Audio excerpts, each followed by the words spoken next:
All right. Got YouTube up and running. TikTok is up and going. Shalom to everybody. Let's see. Big Baby. Kiss the Crown. Awesome name. Sharice. Sister Sharice, how you doing? Thank you in advance for the likes and the shares and the joining of the community and listening in, giving up your time, talent, effort, energy, goods, etc. to be a blessing to what we're doing.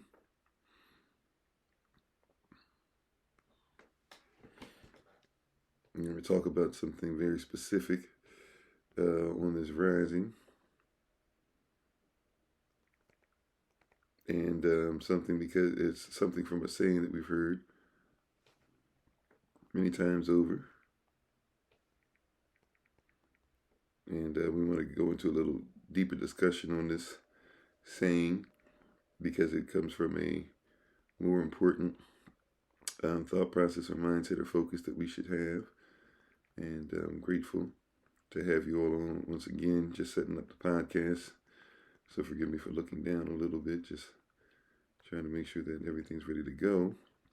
We thank you guys for helping us to grow and growing the numbers that allow us to reach more as we focus on a lot of things coming up. As we are in our year of pursuit, we're pursuing the promises. We're going to hashtag finish strong and that this year of pursuit that we're in.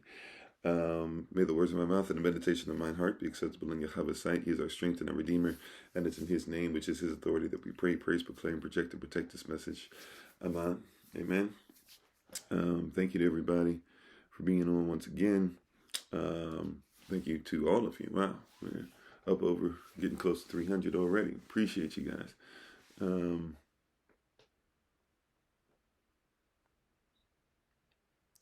Shalom, Joe King. How you doing?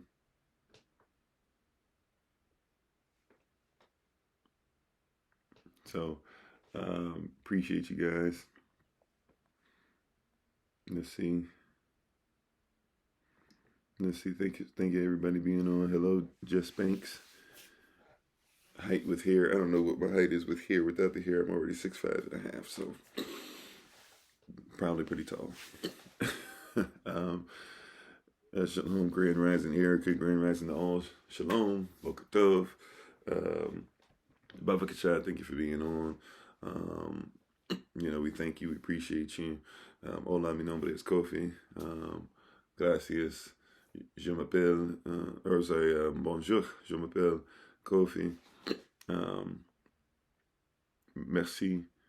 I'm thankful and grateful to everybody who's on.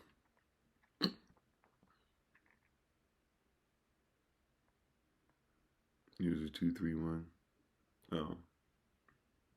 Well, you know what? I'll follow you guys' lead. So, thankful and grateful once again to have everybody on. We're going to talk today about something. First of all, we give all honor to the Most High, Yahweh Elohim. We give all honor to Him for my wife, the Honorable Minister Maya, who lives a life that's able to be honored. Thank you to everybody who's coming in. Some of you guys coming back since they had us shut down for a little bit. Because they said, we were doing some very egregious things, which we're still working behind the scenes to do, and working on certain things. So you guys keep us in prayer and the things that we've asked for you to help and be ready for if you're ready to help us at some point. We're thankful and grateful for that as well. Going to take this opportunity now to get into this topic. Are we getting into Luke? Getting into Luke. What about Luke? Did I say something specific about Luke? I don't remember, just Banks. We have talked about Luke quite often, actually, on and off. This rising, though, we were going to get into, thank you, appreciate you. We missed having you as well. Remember to find out how to, hashtag FindKofi. So if something's done or we have to switch to somewhere else or whatever, you can always look for us. Find us somewhere else. We have multiple places that we can be on. And multiple things that we can do to help us to be able to accomplish our mission and our goals, etc. Shalom, Erdan, how you doing? So thank you. And what we're going to talk about on this rising specifically is a term that you have heard quite often called man of the times, right? Or a woman of the times, a person of the times, etc. Shalom, Sister Benita, how you doing? And so many people, I'm a man of the times, I'm a person of the times, I'm doing this for the times. You can, and it gets into this weird place, right, where we allow people to do all types of weird stuff and wild stuff, because, oh, well, they're just a person of their times. It's just something that they do, they're just a product of the times. And we want to ask a question because, and it's a question that will make sure is very much so answered, and even the context, the precept of this sept that is a concept. In other words, the precept, which is an environment of this sept, this idea that allows people to have this concept to become one with this idea. We're going to ask a question and challenge a little bit of thought process. And Brother Derek, just to let you know, I don't know what's going on. I've been having issues bringing back up that podcast on baptism, so we might just have to have a one-on-one conversation to catch you up, because I don't even think we didn't have it on YouTube. We had that on the podcast only, and unfortunately, it seems like it's not loading up on the device that we use to be able to upload it. So, might have to do a one-on-one to catch up on what we talked about, and at some point down the road, we'll have to revisit it. I don't know what happened with it.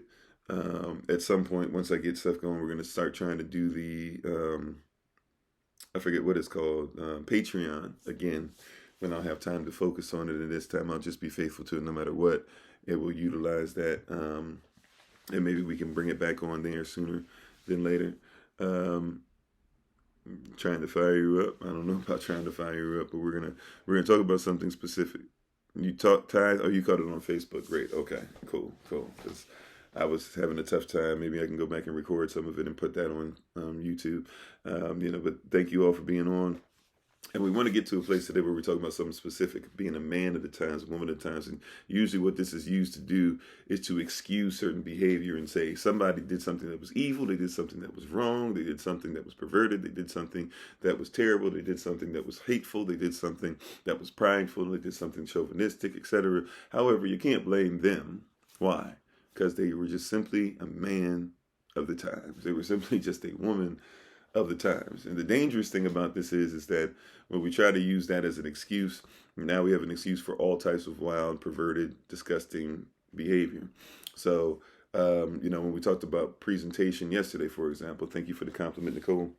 When we talked about presentation yesterday, we found out very quickly when it comes to presentation that if I present somebody a certain way or something a certain way, we will have an issue with it, right?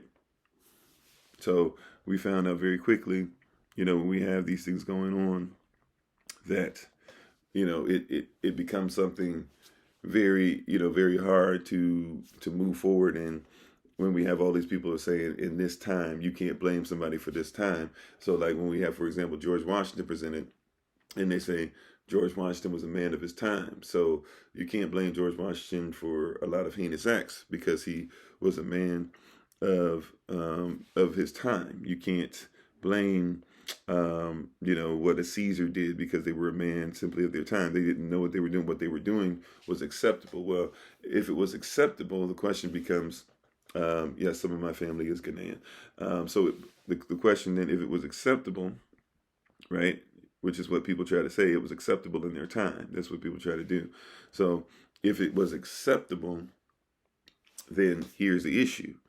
If it's acceptable, then why is it that these people actually do things against what they say, or even say that they're not bad, but other people are bad, right?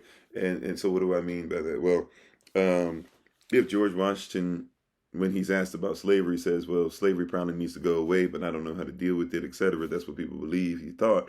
Well, then why was he marrying somebody because she had slaves? Different stuff like that, right? So when you say somebody's a man of the times, you have to first think about this. This is really going to be our focal point, or at least our kind of motif to help us, a thought process to help us to recognize what people do. This Democrats do it, Republicans do it. right? People say, well, the Democratic Party was blah, blah, but we changed. That's when they say that we were people of our times, but we changed. You have Republican Party. Well, we used to be about Lincoln, but now we do these things, but we're the party of Lincoln. You try to use a time and not talk about something that is outside of time. See, a true law or a true eternal law, a true natural law, a true universal law, right? True constitutional law even is not something that should be based on time. It should be based on the timeless. And if we were less concerned about trying to do something for a time, and just be great in something in 1 second, and we looked at how it would affect eternity, how it would affect not just what I do, and making sure my family's safe and forget what everybody else goes through, but it's like if you go through something that's timeless, right? Where I know, okay, well, how would this affect my children, my children's children, my children's children's children? How would it affect other people's children? See, people are stuck in time rather than being into what is timeless, right? You said it's kind of like climate change. You can be against but still contribute to it because of how intertwined it is with our society. You can talk about that, yeah, climate change, how much plastic you're throwing into things, right? All these different things, right? So a lot of people are stuck in time instead of the timeless, right? So if you're going to do things just for a time, right, I need to keep my hair as long as possible, actually, because to keep my hair means to keep the wisdom, to keep the power, to keep the melanin flowing, and to be of my culture. I'm sorry if that offends you, but you don't have to worry about it anymore. Thanks for being on. So, we have to make sure that we are that we are into what is timeless. This is when you get people that make excuses. So when you have a Margaret Sanger that people try to use and say, hey, see, Margaret Sanger is somebody who did all this stuff, and even if she did it, for reasons that might be unsavory or uncouth, hey, she was just a product of her time. Problem is, though, is that Margaret Sanger wasn't trying to abort all babies. She was saying, we don't like Jews, we don't like black people. Let's make sure that we abort these babies. That's not a timeless thing. That's a specific thing that she was saying in her time. She doesn't want to deal with a specific people. Now, let's be honest, though. Sometimes your enemy is thinking more timeless than you do. This is why somebody like Willie Lynch can write something or speak something and then say, if we do this correct, it will be timeless.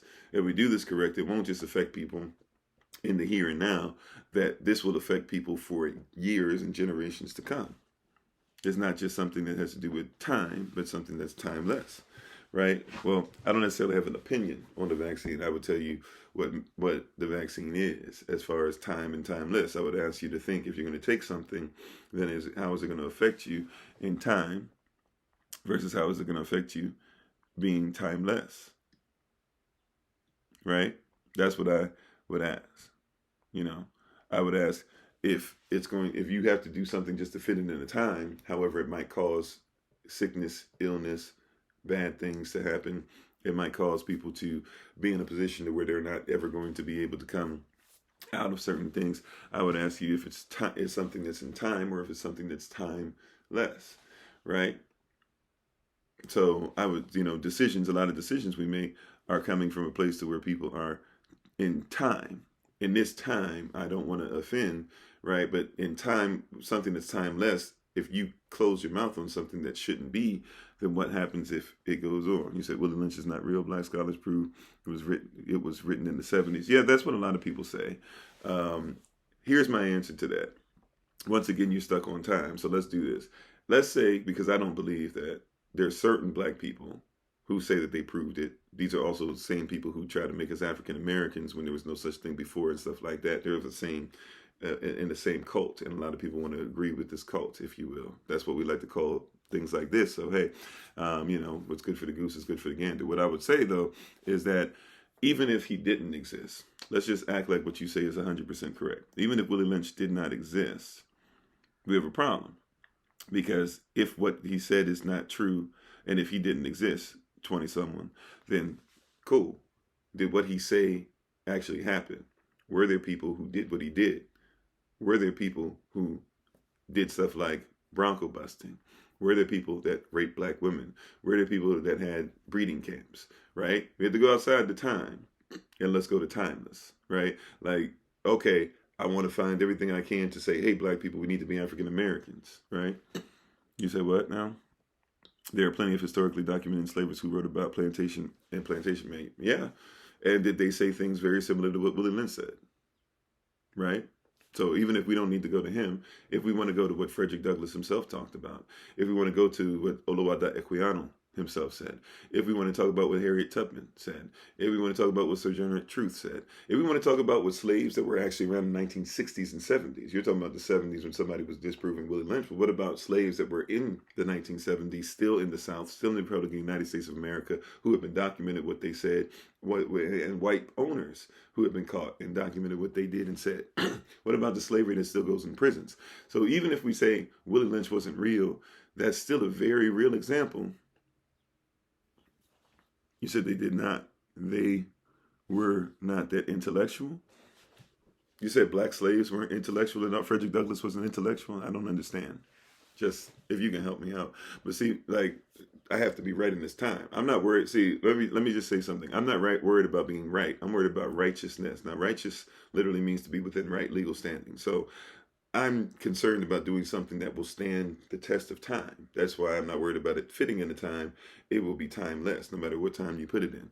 So if you're telling me that black people weren't intellectual, that doesn't make sense, because some of the people that became congressmen, North Carolina, all these things, before they started finding ways to get them out, they were intellectuals and they were former slaves.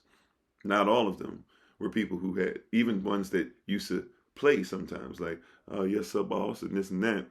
They were people that still were very intellectual.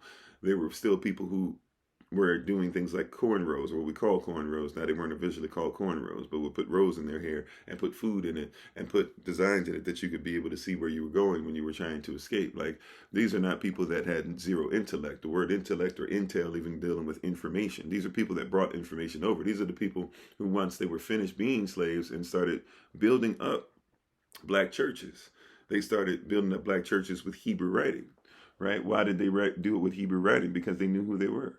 You know, there's a lot of different things, right? There's a lot of different things in here, you know.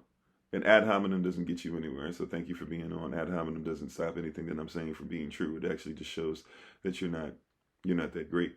Arrested Development, hey, I see you. I was just listening to them yesterday. Or no, sorry, Sunday. Right, so even if you're going to say that what we're talking about is,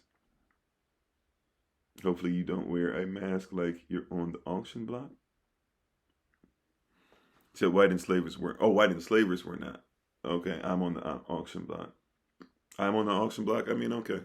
I'm sovereign. So I would say to you, are you sovereign? Do you know what it is to be sovereign? Do you own land? Do you grow your own food? Those are things that I do. Those things my community is focused on. We're focused on getting land so that we can do even more of it, so we don't have to worry about these things, right? So if you're if you're in a position to do those things and talk about those things and say those things or whatever, then you don't comprehend how this stuff goes. You don't understand how this stuff works. But once again, people who oftentimes want to go ad hominem, I don't like what you have to say. I don't like that you disagreed, so I'm going to try and make fun of you or say something ridiculous. Somebody who's on the auction block, this is somebody that does stuff for the diaspora, Ghana, Kenya, Nigeria, right? Even our brothers and sisters deal with stuff in India and Pakistan, which people don't seem to talk about. Or what about our brothers and sisters in South America we do things for? Or what about people we do for stuff in the United States of America? What about teaching people to be sovereign, to grow their own food and do things like that? I'm not talking about just you. There's multiple people talking, right? So I see what you're saying, Free Black. So I see you out there, just to let you know. I'm going to mention your name. I'm not talking about you specifically, okay? But I'm just saying there are a lot of people on here who don't comprehend what's going on, right? And it's because you're stuck in trying to be a time versus timeless. Principles that work are principles that work for Kemetic people, right? They're trying to tell you to do things today. They call it holistic health. But they're trying to tell you to do things today that people were telling you 4,000, 5,000 years ago. No, sorry, 6,000 years ago, right? They're telling you things that Kemetic people got from people of Kush and what we call Nubia sometimes. Thank you. Is it Edgar? Edgar M. Thank you. We're dealing with something that's greater than what we think it is. That's deeper than what we think it is. You said, I'm sorry, hospitality, patience, endurance, and intellectual. That's how we got intellectually stuck in a state of civil depression. Yeah. I'm sorry. So, you have to, yeah, we have our own food that we grow. Multiple plots of land, by the way, or multiple types, land that we have in different places in the United States of America. We're working on having the communal place. Yah's Land Project 83. For more information on that, just check us out. Or eventually, when we start having our weekly meetings in a couple of weeks, if you want to come to those and find out what we're doing, feel free. If you want to come to some of our classes that we give out so that you guys can get great education that you don't get in schools, so be it. But you have to understand that you said keep stirring up racial tension. Okay. If that's what you feel it is. For me to be right, for me to be able to be here, sure. So am I saying this means that I hate white people? Is that what you're saying? Because it seems like you hate me because I would even mention that somebody would do something wrong. Obviously, you don't know I've talked about Idi Amin and talked about Papa Doc. If you know why I would talk about those, and Baby Doc, of course. Obviously, you've never heard me talk about Haiti and talk about how it's great what we did for Haiti, but also how those people in Haiti weren't ready to be in the position that they were. Obviously not. But that, once again, ad hominem, or somebody just trying to make fun of you, is something that you have to recognize. That's people who are stuck in time, right? Somebody who's stuck in time has to make fun of you to say, see, in this time, I can go ahead and feel comfortable with my cognitive dissonance. Are you ready to be timeless, or are you ready to be in time? Right? That's what the topic is. Are you ready to be timeless or be in time? A lot of people want to be a person, a woman, a man of the times, right? But not a person, a woman, a man that is outside of time. Time is a human construct, so to speak. I would agree with that even for my belief system, because if it was not for human action, then time wouldn't have to be a thing, even though time was something constructed before sin. However, we don't have to get into that in this, right? You're assuming that I know who I am as an Israelite? Yes. I mean, you don't have to assume, but yeah. Where are the moderators? We have the moderators. The moderators are at work now. But we got to keep up. It's hard to keep up with all of them, but you can help out, sis. So, these are the things that we have to recognize and realize, right? Like, and see, we've been trying to focus on time and timeless. See what I'm saying? Ad hominem. Ad hominem. People need to study that. People need to study that, right? If the only thing you can do is make fun of somebody, it shows that you're somebody stuck in time. And a lot of people are very threatened, by us going through this topic, just simply talking about things that need to be better. Before AD, BC, CE, time was kept by the length of king's rule.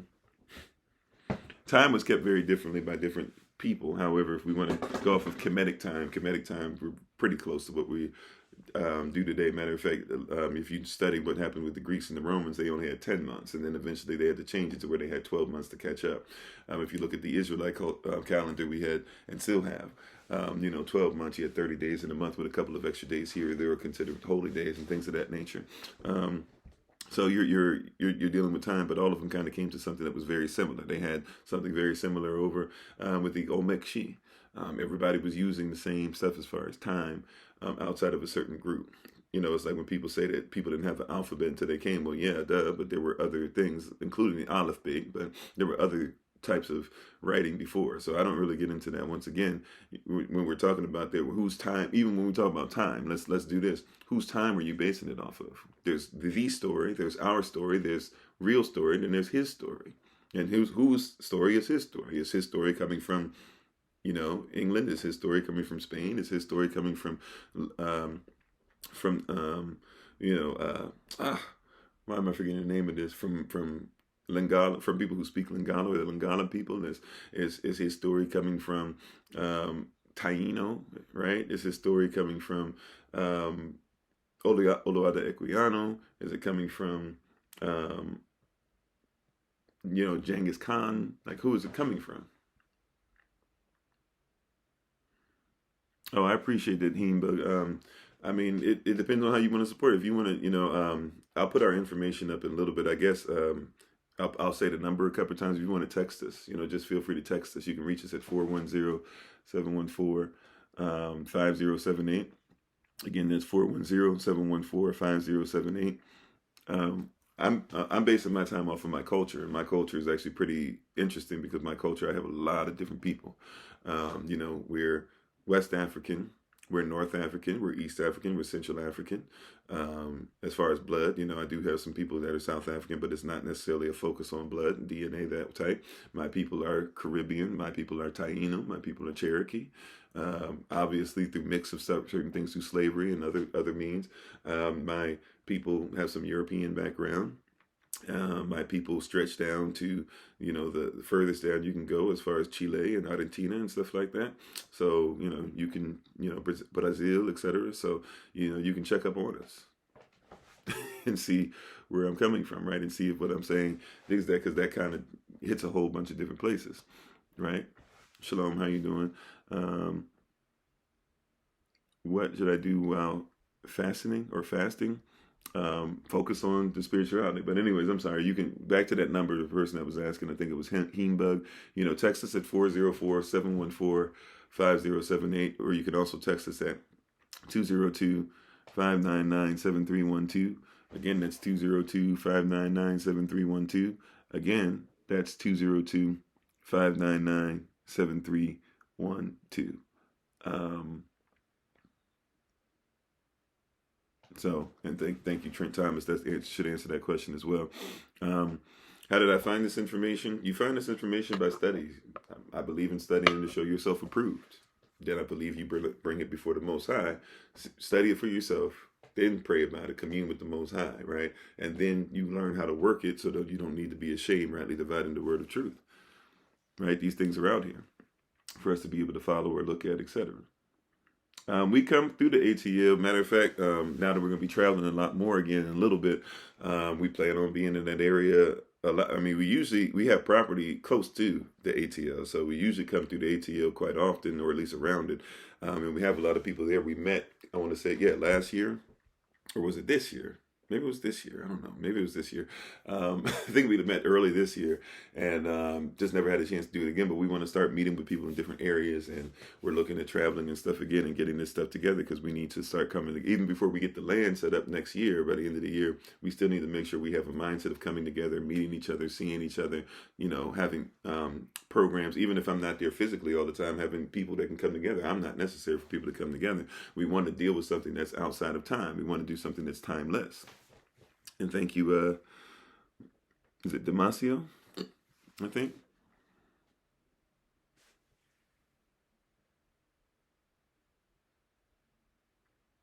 I'm not sure what's going on with the personal note thing, but okay.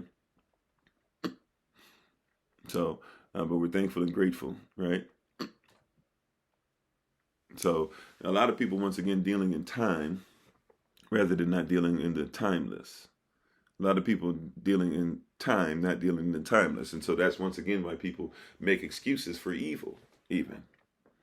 And somebody said, well, race. Well, okay, fine. Like I said, that's why I don't make an excuse for people who fought in the Haitian Revolution, and before they won the Haitian Revolution were willing to actually sell their own people out because they were like, well, you know what? If you just make sure that we don't become slaves again, we'll go ahead and stop fighting, and you can make them all slaves again. We'll help you to get them. That happened, right? That's fair. That's observant. That's reality, right? Those people who did that before we won the Haitian Revolution, even some of them that did that and helped us win the Haitian Revolution, that's the stuff of traitors, right? That's the stuff of traitors, and we should call it out. Well, the multiverse or whatever, even you got to be careful with the multiverse, right? What does multiverse mean? Multiverse means many sentences that are spoken. That's why if you believe in a universe, a universe is a single spoken word. That's why we say in the beginning, or Barashit, Bara Elohim at Shemayim at Aretz, meaning what people translate as in the beginning, Elohim created the heavens and the heaven and the earth. It's in everything that he spoke was a single spoken sentence. So every time he spoke it, it was literally by definition a universe, right? That's dealing with stuff in timeless rather than dealing with stuff in time. So now other people have to come up with stuff because they don't comprehend everything he spoke was a universe. Everything he speaks is a universe. If you believe that you're speaking with the Most High speaks, then every single thing that you speak is what? A universe. No, well, the firmament is a Greek god. The firmament is the son and then became the husband, but first the son of Gaia. Greek theology. It says, in the beginning, there was nothing. Their Big Bang is Gaia existed. Boom. Gaia gives birth to two sons. Even without having sperm, she gives birth to two sons. Firmament, and is it Neptune? And then, or Uranus? I think it's Neptune, right? And then after she gives birth to those two sons, she has sex with one of her sons, who is Firmament, and her and Firmament give birth to what the Titans and all these different things that come on the earth. That's what firmament is. So that's why we don't use firmament. We actually use rakia, because rakia is the actual word. Firmament came from what somebody else says. Thank you, Tulus. Appreciate that, right? You said, what do you know about Kemet's moon goddess, the Trinity? Well, it's two different cultures that are competing there. We do this assumption where, like, the only stuff that comes out, like, when people do the whole, even though I know we have other names and stuff like that, but, when people do the Osiris, Isis, and Heru or Horus thing, right? And they try to say Horus is the story of Christ, but Horus came, if you know about the story, like, it's the same George Washington DC story. They copied it. Like, Washington is the father god, that's where the obelisk comes from, and then you got the mother god, Columbia, and she's on top of the Senate building, and then the mother goddess is supposed to fly around and come on the phallus of Washington, the obelisk, and that's how Heru, or these children, come out. That's the story, is that, remember, Osiris was the main, like, the big Netcher, what people try to call God, but in that culture, we would have called it Netcher, right? And he's the big Netcher, and the Netchers don't like him, the other one, so they cut him up into pieces. His wife, half woman, half bird, flying around, sees her husband in pieces. She's saddened by this. She hasn't had children by him yet. Wants to at least make sure he has a legacy of children. Goes and puts all the pieces together. Whatever, can't find his phallus, can't find his penis, right? So she makes an obelisk. An obelisk, basically, like when you see an obelisk, it represents a penis or even represents a dildo. She creates a penis, a mock penis, puts it on him, has sex with him. Now, either, depending on the story you want to go by, either he's dead already or he's a zombie. So you're dealing with necrophilia. She gets on top of him, rides that, and then out of that comes Horus, or Heru, right? And Horus himself has to deal with trying to not be raped by his own uncle. He has disciples, but people go, well, he has disciples, so did Christ, so it must have been copied. Well, he had 16 disciples that were of this world, 4 disciples that weren't. It was a whole different concept and mindset. But once again, people trying to tie all this stuff and say it had to come from each other. Now, are there similarities and stuff, this moon or even Ishtar stuff, and you want to get into Babel, or I'm sorry, well, we could get into Babel, but if you want to talk about Babylon, if you want to talk about, Talmudic principles and different things like that, there's a whole lot of stuff that goes in there where people don't want to talk about all these regions affecting each other and people trying to use certain things to be able to get their stuff across, right? So, some people, I've heard about the Horus birth thing. I'm not 100. I'm gonna be honest with you. I'm not ready to go there because I'm not 100% accurate as far as, or I can't be 100% accurate because that's not something I've truly studied enough. So I'm just gonna be honest with you there. I would say that definitely, though, we know that Christmas is affected by that. We know that I can say for certain it's affected by Saturnalia. It's definitely connected to Ishtar, right, which is the moon goddess stuff that we're talking about, where that actually comes from samurai, right, or Ishtar herself. And she said that she was a moon, a goddess who came from the moon in an egg, which is why you have the Ishtar egg or the Easter egg still to this day, right? So people are dealing with stuff that people made up in their time to try and have power over people rather than dealing with the timeless. Once again, I guess you could say it's in Ra, yeah. I guess, in a sense. It depends. See, even in Kemetic religiosity, if you want to call it that, you still have to deal with all these netchers, who people call gods. But all these netchers, you have to understand that even those are a lot of different stories that were put together. So it depends on which version, which book you're reading. Even the Book of the Dead, there's different versions. The Book of Life, there are different versions. Certain things are not different versions, obviously, like the Confessions of Ma'at or the Confessions of Righteousness. Those things are always the same. But there are certain things you have to know. You have to know when these things came together, what dynasties pieced things together. There's a lot of different things. You have to understand a lot of the peoples we call netchers, or what people want to call gods and goddesses, because they speak Germanic language and they're in the Germanic deities and stuff. But these netchers, you have to understand that they look different and were different in certain places too. Remember, even Kemet, they took from Cush, right? don't forget Cush established this stuff first. That's why you'll see in some Kemetic places they found, and in some Kemetic places, or even some places in that Cushitic people used to be over, they have places where you can find underground where they've broken up or crossed out, the Cush names and titles for these people. So even when you're talking about his name is really Heru, or this is really Ra, or this is that, you have to understand, like before that they had other names too. So you gotta look at these things, address these things as what they were, and we aren't fully honest with it. So even when we're going to talk about Kemet in and of itself, like, are we dealing with proper context? But then if we talk about Yahshua HaMashiach, even if you want to say there was a virgin birth, the Heru didn't come from a virgin birth. He came from mother and father, and his father was dead or was a zombie, right? Like, it's a different thought process. So people are saying now, what was true is if you want to deal with Christianity, which is not the same as followers of the way or the kingdom of heaven, if you want to deal with Christianity, now they take a lot of stuff from a lot of different places, and we can address that.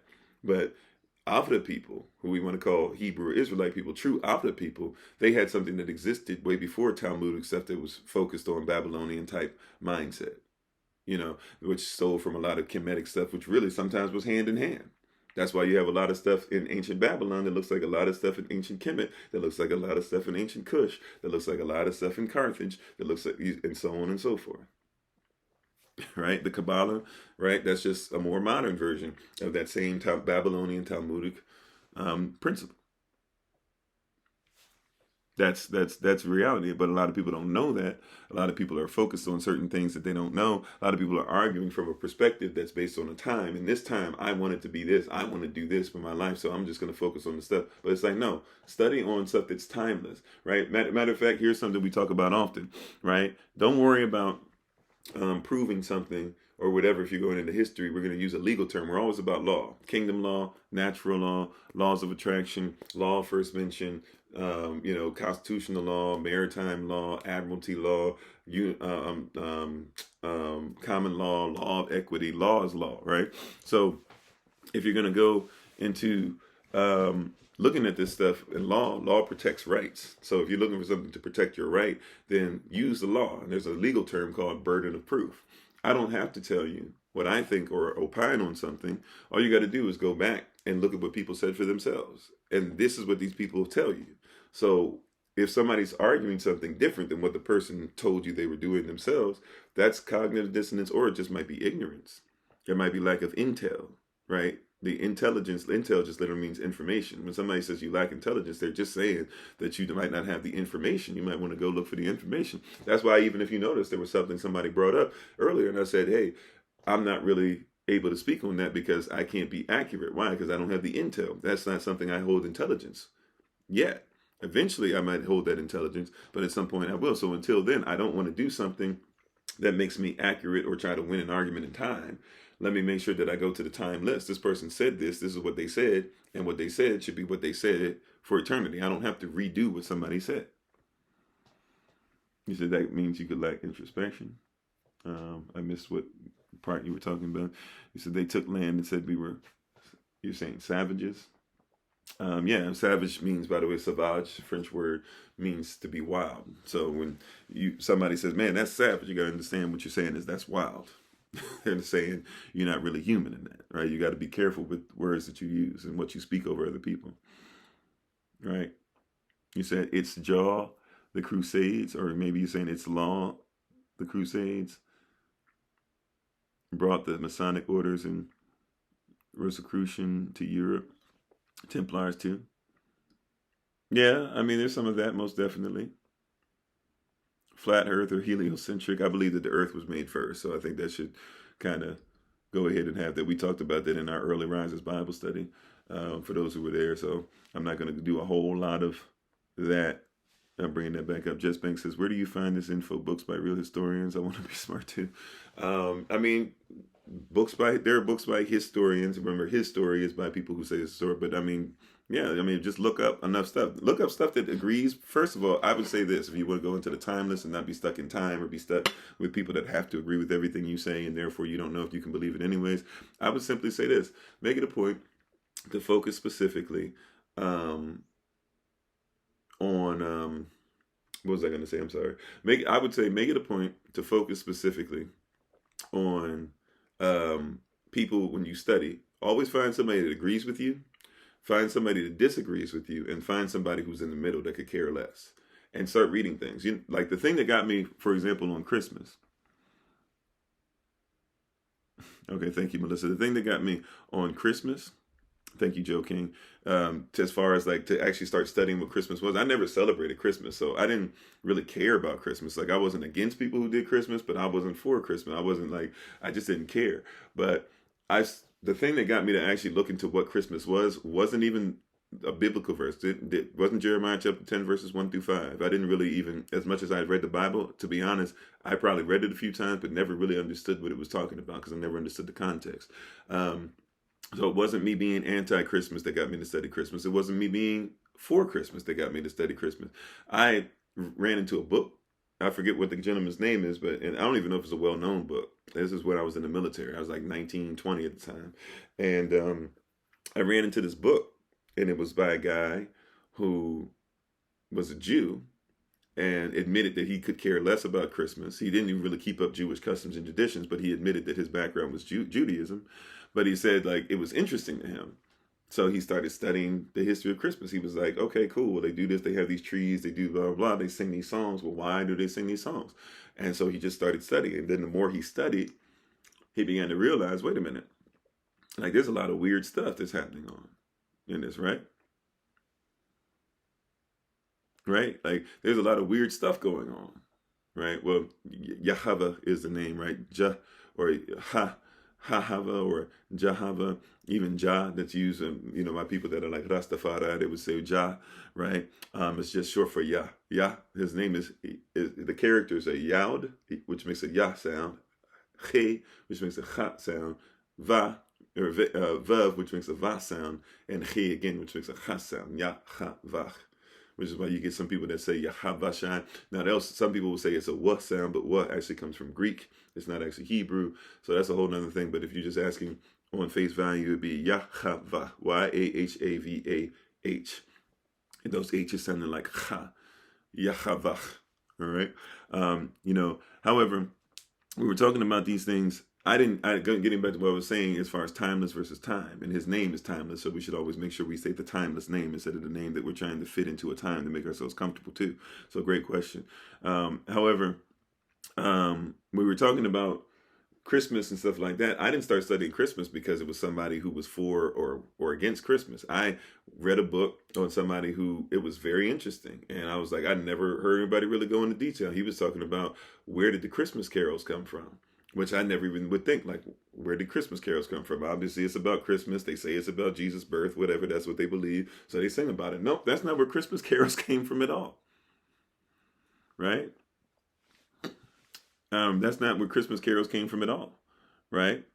Well, the Bible would tell us that either he was born around Ishtar or the very latest he could have been born. Now, if you know about the families even there were families, it mentions them in the Bible. There were families that had to make sure that they were keeping certain things in the temple. They had certain times where a certain family member had to keep things in the temple, and it tells us Yashua was born around one of those family times. So if you want to do some research, that'll get you closer to the date. But the Bible doesn't, nothing in our culture says we are supposed to celebrate or set aside time specifically for his time of birth, which is a very interesting concept. It's actually something that I actually pray about often to try and get some stuff on that. But there's nothing in the Bible that says, hey, celebrate his birth at all, right? Not saying it would be wrong to, if we discovered the day, but there's nothing that really says, hey, take time out to honor his birth. So even that is something that's interesting that people are saying we must do.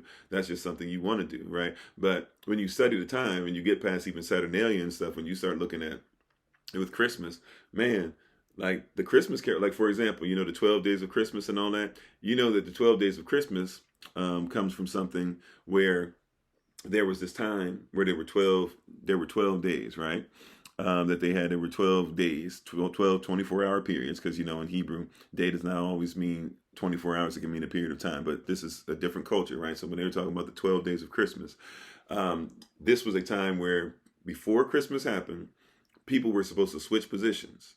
So if you were broke, you were supposed to be rich. If you're a rich person, you were supposed to be broke.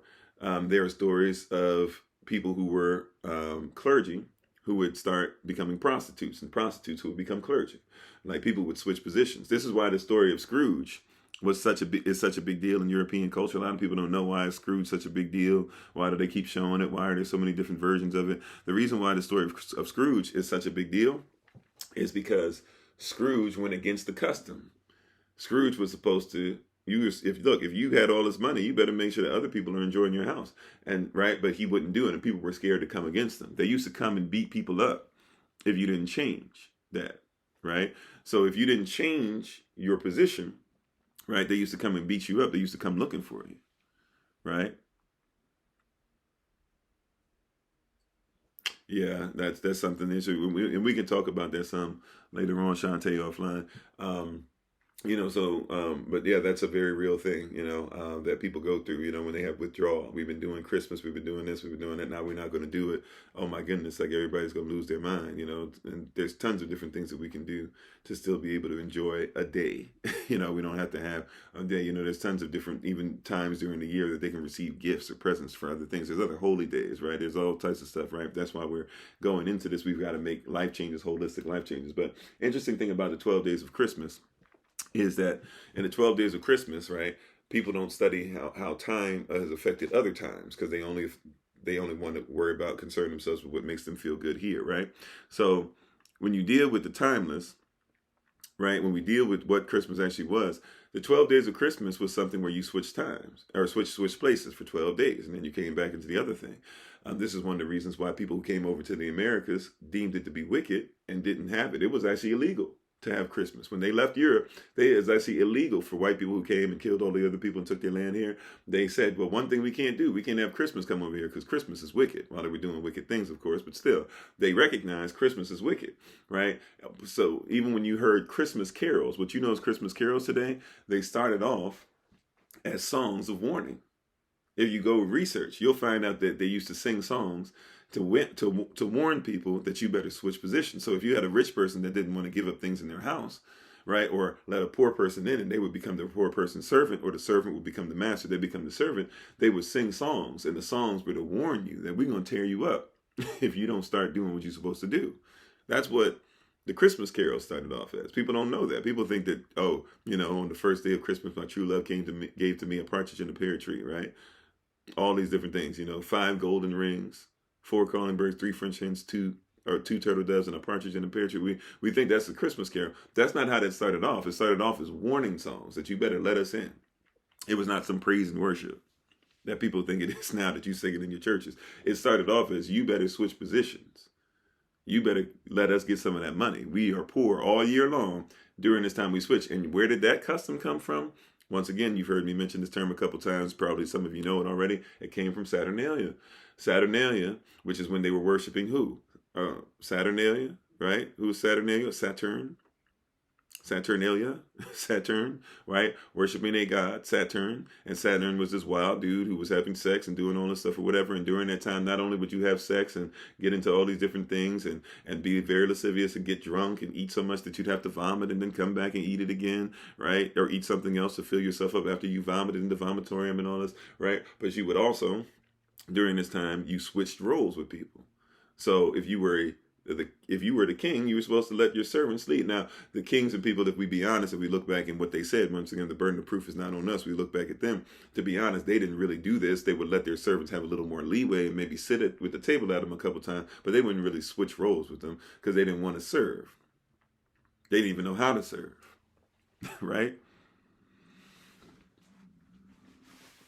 That's interesting. I don't know about the time between Saturn and the judges. I'd have to look at that. I know that a lot of people wear the judge things in the priestly robes due to that English connection, right? A lot of people don't know that the judge is supposed to be a priest. Now, he's a priest for the corporation unless he's part of the Supreme Court, right? If you know, the Supreme Court is the only judicial branch. When you go to a court, you're actually going to the executive branch. All courtrooms except the Supreme Court, they're all executive branch. Right, so unless they're connected to the Supreme Court, unless it's the Supreme Court itself taking over, and that's a thing for the United States of America, and also keeps the United States corporation in check, right? But they wear those priestly robes. That's why you get married, and they can perform a marriage. A judge can perform a marriage. Why? Because they're supposed to be a priest, but they're a priest not according to the religion you think. They're a priest according to the religion of the corporation of the United States. or they're a priest according to the religion of the Republic of of England or whatever. You see what I'm saying? So a lot of people don't comprehend those things, but that's because we're not timeless. We don't look at something as far as when this person spoke this in this time, how does it affect me today? It's just like, oh, that's why people get mad on here. And that's why somebody hears me mention the word black or the color black, or to say that a black person went through something, or to say even that a white person went through something. I say that a white person went through something, a black person comes on here. How dare you say this? Their stuff, you can't compare. Like, people get into all that because they're stuck in in time. Instead of, how did this one thing in time affect something in a timeless manner? How did something that somebody did in 3000 BC affect something that's done now in 2021 AC, right? Like, we don't want to have that conversation. Yeah, we're just tied to the Vatican and stuff like that. I agree with that, And that's why people interpret the word wrongly, yeah, because they're trying to get something and not recognize its timeless quality, and therefore its timeless equity that we should have.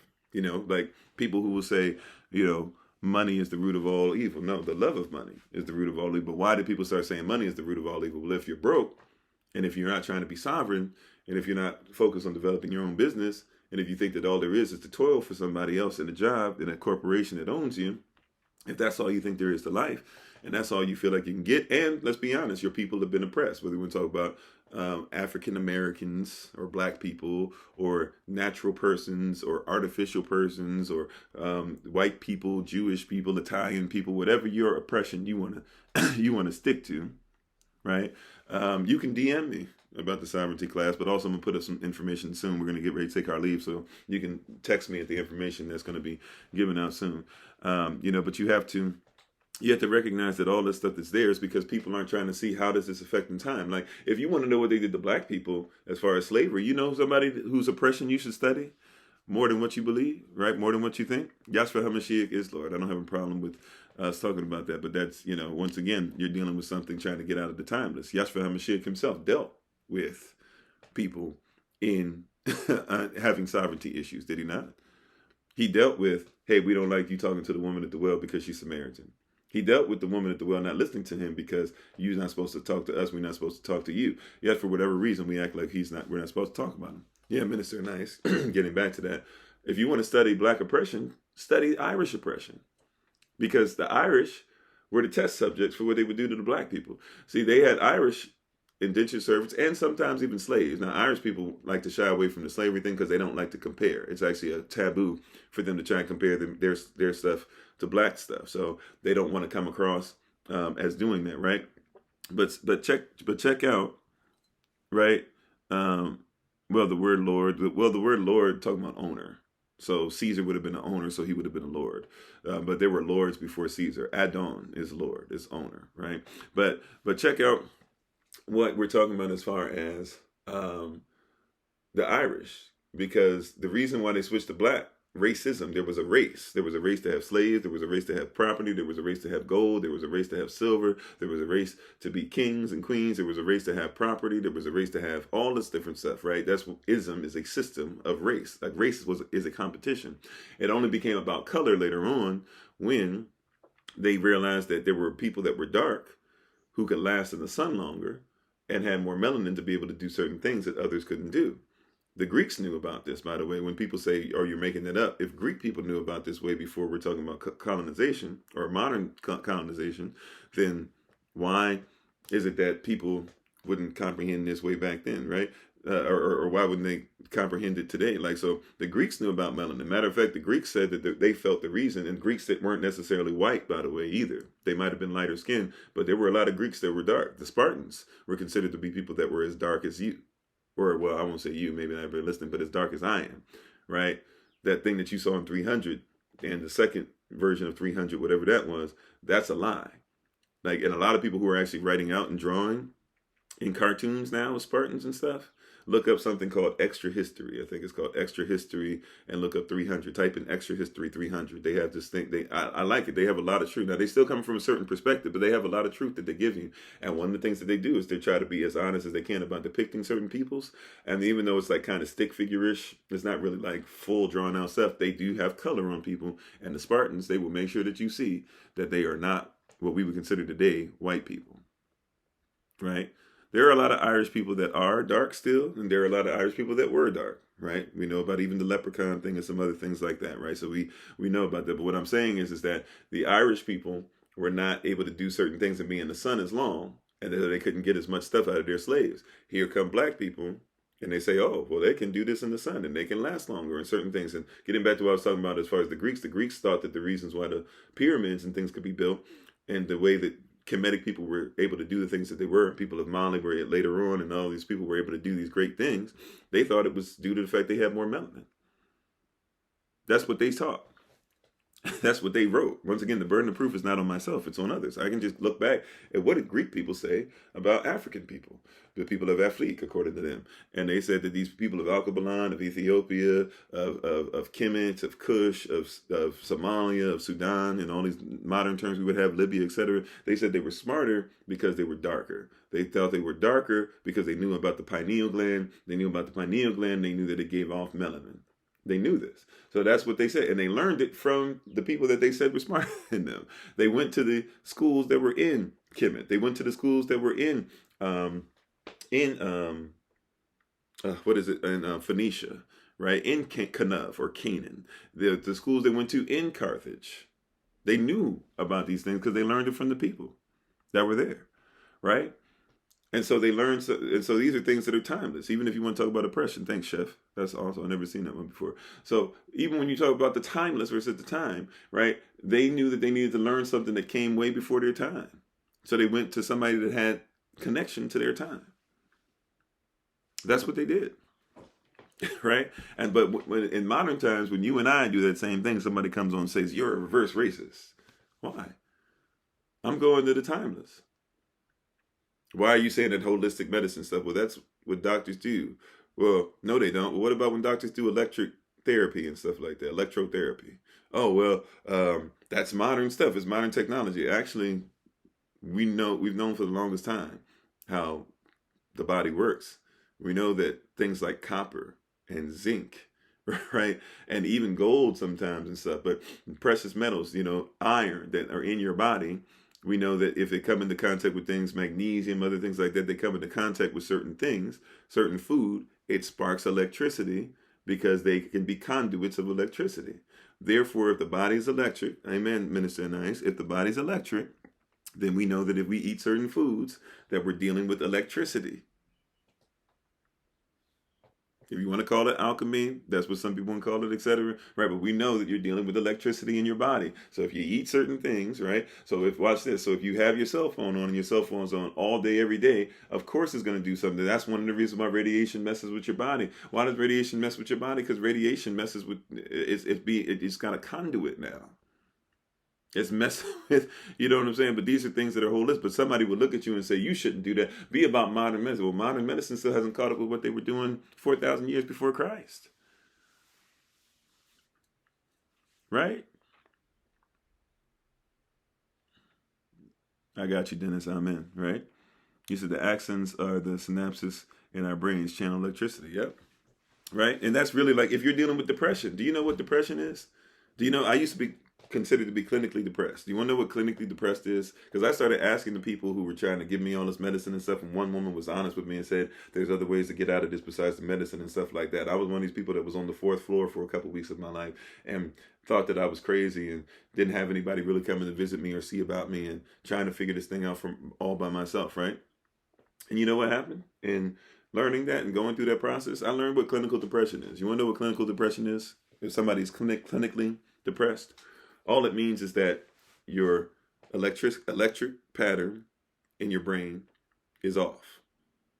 And you need to make sure you correct the flow of it. Just like you would correct the flow of electricity to make sure it runs in your house. You need to make sure you correct the flow of it so that your brain runs correctly. That's it. That's being clinically depressed. I had thought about something catastrophic had happened in my life. I didn't think that I'd be able to go past a certain point anymore.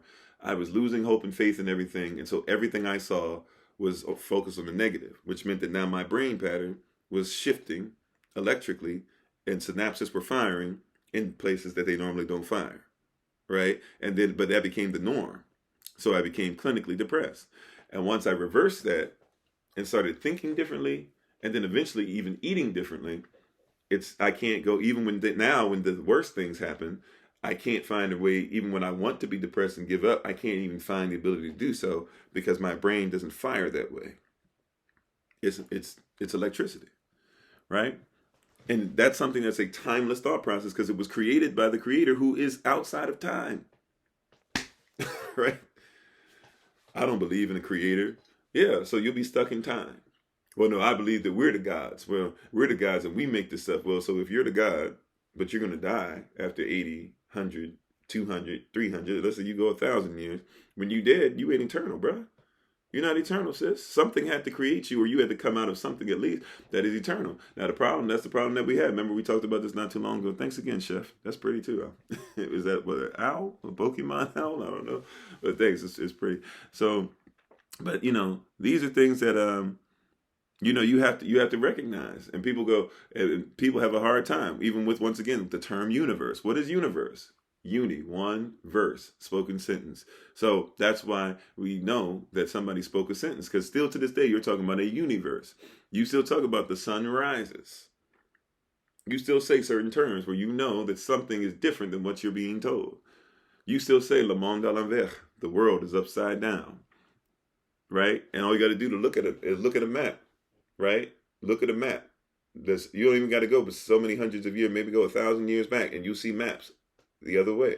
You think it's always been this way. You've been told that the Roman Catholic Church used to kill people because people believed the earth was round. But it was the Roman Catholic Church that told you, once they flipped everything to sun worship and Sunday, it was them that hired somebody to be able to make sure that he wrote that the earth was actually going around the sun. It was the Roman Catholic Church that introduced that to you. That's why people of Kemet were able to build the pyramids they did, because they didn't believe what you believe. And still to this day, scientists say, well, we can't understand it, therefore aliens have to build it. No, aliens didn't have to build it. It's alien to you. It's foreign to you because you're trying to go off of something that somebody who you say you're against. You say you're against the Roman Catholic Church, yet you follow everything that the Pope tells you still to this day.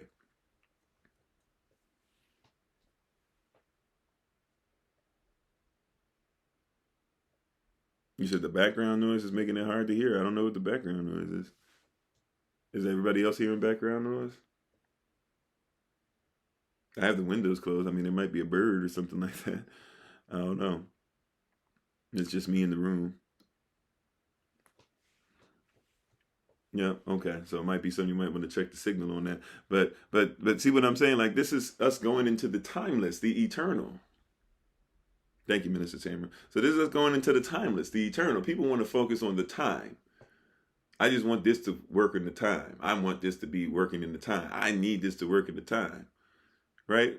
But are you going to be a man or a woman or a person of the times? Are you going to be a man, a woman, or a person of the timeless? The small wind in the background? Okay. Yeah. It might be. I got a little bit of wind and stuff. I was just telling my wife I'm going to work on some stuff, especially before the winter time hits. I got to make sure that I do some sealing of some of these windows and stuff.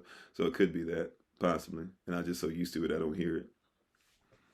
You said, once again, we talked about the firmament earlier. What's a firmament? Firmament is a god, is a Greek god, a Greco-Roman god that was born to, and even think about that. The Romans, the Greeks, even in their time, they knew about what? This hard substance, this firm substance. And so what god did they use? The firmament. That's why you say firm.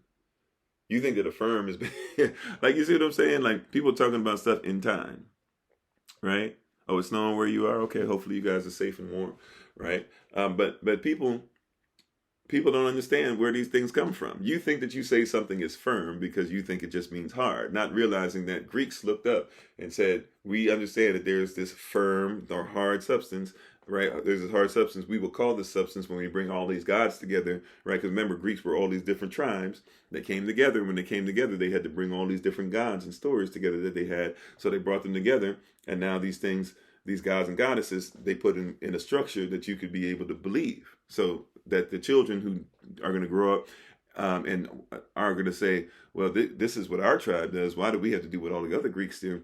They'll just fall in line. Just like 50 states that come together, right? Look up Maryland and Queen Mary's belief, and continue to go down that path. Look up Virginia based off of Queen, the Virgin Queen of England. Like, these are 50 states, 50 countries that came together, okay, and did wild stuff, right? And they had to remap what your belief is America. But going back to the Greeks, so the Greeks saw, okay, there's this substance above us. We know that it's hard. Guess what? We're gonna call that firmament. Firmament is the first is one of two sons born of Gaia, and then became the husband of Gaia to give birth to everything that's on the earth. So we'll say that Gaia is the universe. We'll say that the firmament is this hard substance. That's why you say it's firm. And then everything that was born out through firmament and Gaia is here on the earth. That's how they explained it. Well, if you want to fellowship and commune with us, I mean, we got a lot of stuff here, even though it's online. And then, of course, we do some traveling, so we'll be in different areas. So, if you want to fellowship with us, feel free. But, it can be hard to fellowship because there's not a lot of people who are dealing in these things, and we'll talk about these things on a regular basis. Well, what we say in Avli, or in the what was written originally, is Rakia, even Rakia, right? But Rakia, right, which would be more like Raqia. Some people say Rakia, Rakia, Rakia, and it would be, and that's what it is. So Shemayim, or heaven, is on the other side of Rakia, or Rakia, and on the other side is Arets, earth, Erets, or some of my people say Asase, but Arets, right? So in the beginning, Elohim created the heaven and the earth, and it says that when he focused on it, he focused on the earth first. Arets first. Everything was built after Arets. When he said, "Let there be light," that wasn't talking about light that you see. That's why you have to be careful, even reading in culture. It's talking about enlightenment, because light that you see doesn't come in until day 4. But if you don't know that, somebody will tell you, "Oh, the Bible doesn't even make sense because they say that there's light here, but then on day 4 they say there's light." Well, you don't have the context. Read the actual words and what they originally meant. It wasn't saying that "let there be light" meant this. It was saying "let there be light" was enlightenment. So watch this. While it was dark, enlightenment still came. So you can be enlightened in a dark place, right? Second day, the waters were separated from the waters, and the Rakia was put in between. Still dark though, right? With the enlightenment with the waters, we're going from gas to liquid. Then third day, the solid pops up, and the earth comes up through the water, right? Seed is in the earth, right? But after there's seed, you got water, you got seed, you have heaven. Heaven, by the way, is simply also known as atmosphere. So when you breathe in, there's 3 heavens, but it's talking about the particular heaven of the earth. So heaven is actually talking about what you breathe in and out. When you breathe in heaven. When you breathe out heaven. So even physically, right? Our Father who art in heaven, hallowed be thy name. Thy kingdom of heaven, what? Come, thy will be done inside of this earth, the same way that I breathe it out in heaven. Let us have agreement. See, like, it's a different thing culturally. Then on the 4th period of time, the 4th day, right? Day in Hebrew just means a period of time. So we don't know how long or short this was. So the 4th period of time, then it says, "Let there be the sun, the moon, and the stars."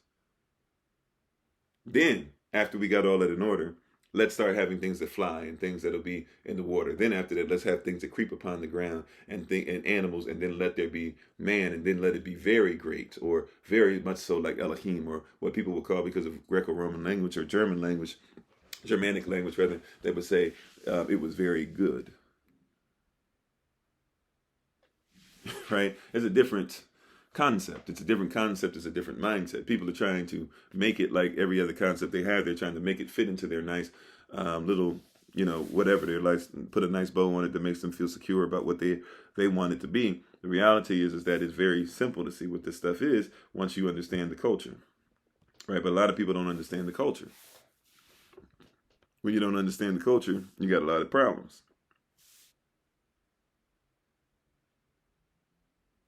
Right? If you don't understand the culture, you have a lot of problems. You have a lot of issues. Right? But when you understand the culture, this stuff is not hard.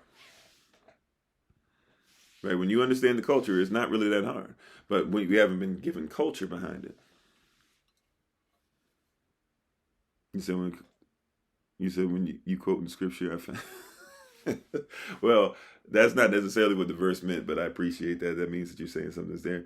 Yahweh is Elohim.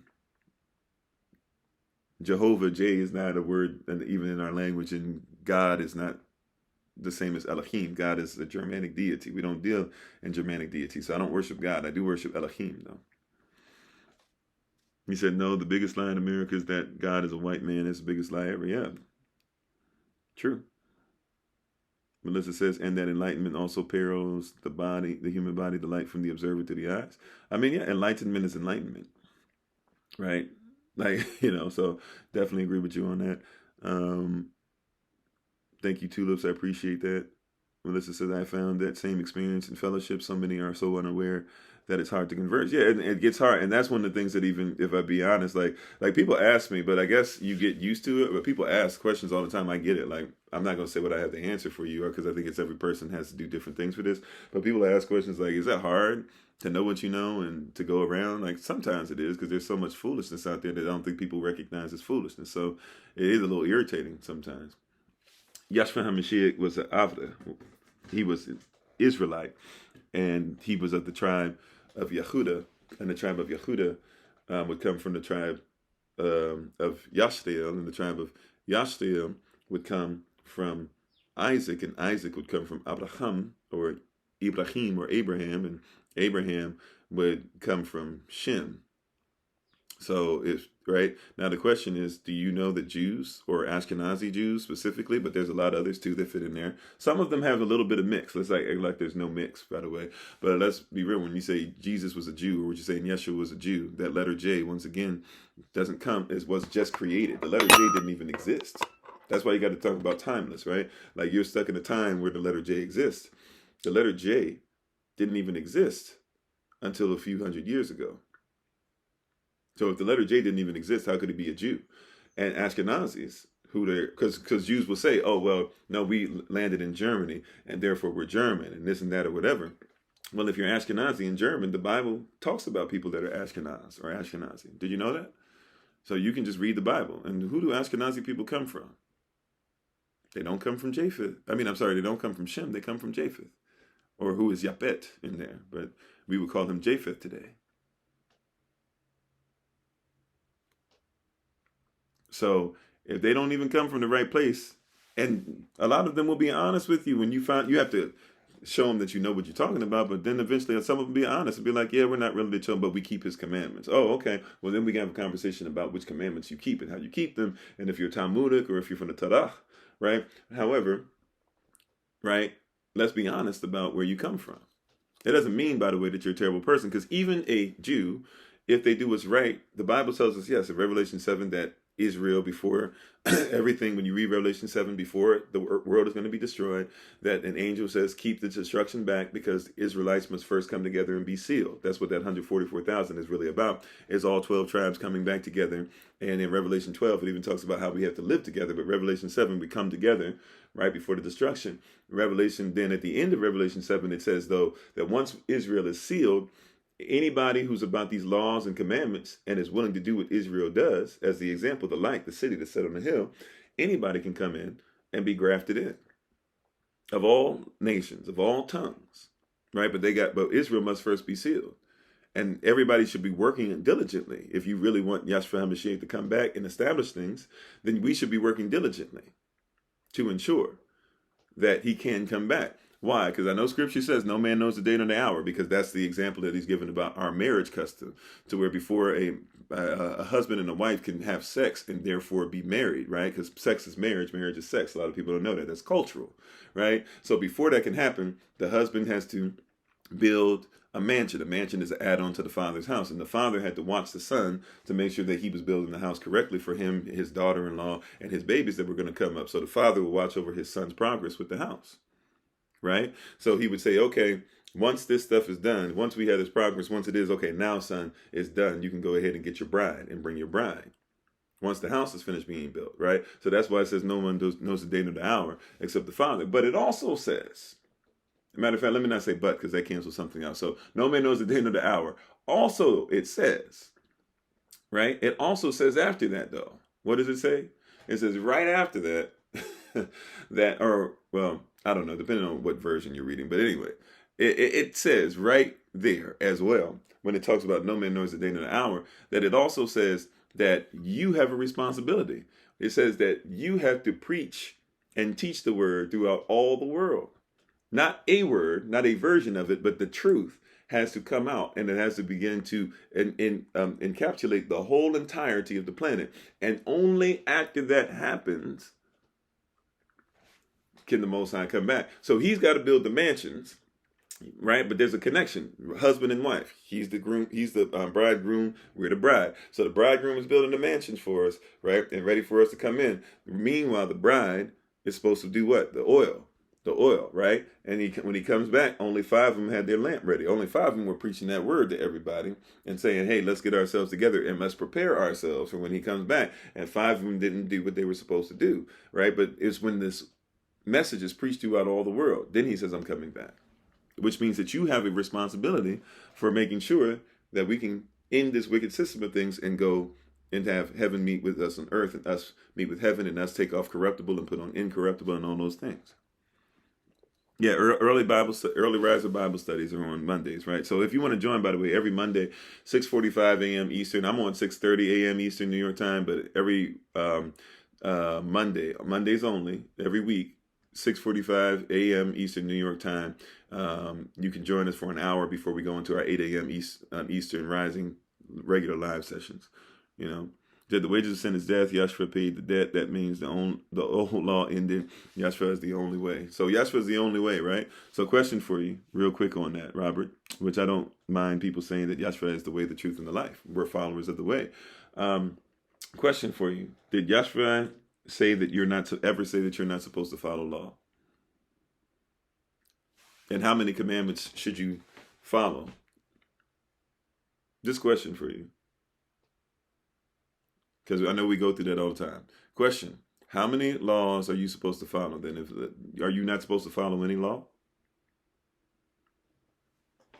I'll answer in a second, but Robert, I don't know if Robert was blocked or not. I wasn't paying attention, but just if Robert was blocked, somebody let me know. But if you're still there, how many laws are you supposed to follow? Are you supposed to follow no laws? See, when you say that, the law is of none effect, but that's an incomplete sentence, because faith without works is dead. So how many works actually should you follow? Right, I didn't come to abolish the law that it might be fulfilled. That's Matthew chapter 5, verse 17. Matthew chapter 5, verse 18, he says we shouldn't change one jot or tittle. That's the most minuscule of measurements, nor the way it's written. Matthew chapter 5, verse 19, he says that people who say you shouldn't follow the law are the least in the kingdom, but people who follow it are considered to be the greatest. Matthew chapter 5, verse 20, he came behind that and said you should know the law greater than the Pharisees and the scribes. They're the ones that are writing the law still to this day. You better know it better than they do, or else you're going to keep getting beaten up. The kingdom of heaven suffered violence. The violent are taking it by force because you don't know any law. Once again, though, the question for Mr. Robert, if he's still there, what law? You said a new law, being love thy neighbor, and above all, love Elohim, or God, as you're saying. That is the new law. But then question for you, didn't he say something, John chapter 13, verses 34 and 35? Didn't he have another new commandment as well? Because he's got other commandments, right? You said the old law is impossible since all falls short of, there's no old law. Heaven and earth shall pass away, but the word, the law, the decree of the Most High shall remain forever. So once again, which law? Because John chapter 13, verse 34 and 35, a new commandment I give unto you. So that's the second new commandment. A new commandment I give unto thee, right? That you love one another the way that I have loved you, love you one another. By this will men know that you are my disciples. But now another question, is anything that Yahshua speaks, since he's a king, this is when kingdom and monarchy and sovereignty comes into position, right? When we talk about law, is any law, you said, do I eat meat? Yes, I eat meat from time to time. I don't eat it as often, but I do eat meat from time to time. And no, there's no law that says that I can't eat meat. But I don't hate people that eat meat or whatever. But getting back to what I'm talking about, I'm not going to get rushed off of what I'm talking about.